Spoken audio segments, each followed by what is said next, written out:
Each of us has a longing in our hearts for freedom.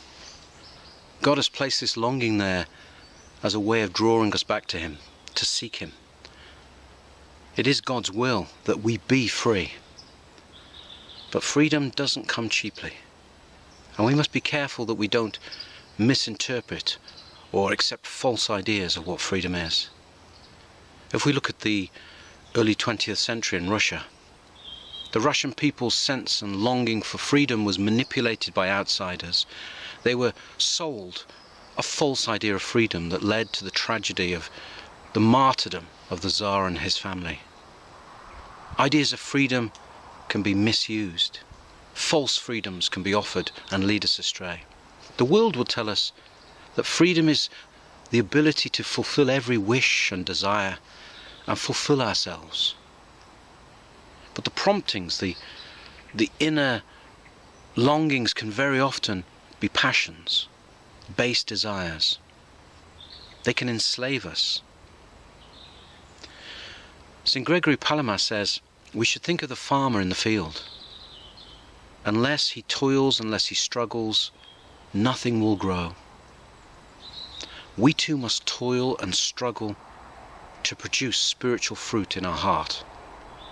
Nothing will grow within us unless we toil, unless we take on some small level of ascetic attempts. Struggle, fast, repent, deny ourselves. St. Gregory Palamas says, since man's fall from Eden, it has been our lot to toil and struggle. But we have the choice. Do we toil and struggle for material, earthly things? For comforts, for pleasures? Or do we toil and struggle for the fruit of the soul, the eternal fruit? For salvation, for freedom?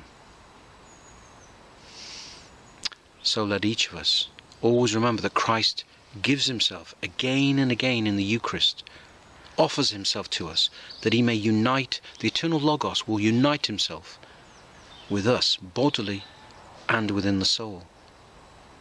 But we cannot accept Him fully and embrace this union unless we have repented, unless we have begun to address our slavery.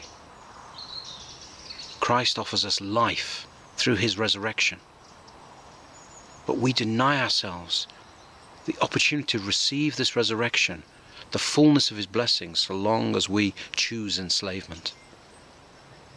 We must free ourselves because Christ offers to unite Himself bodily and spiritually. What we do with the body matters. It matters spiritually for our salvation. A little fasting, a little self-denial. These things will help us grow in discipline.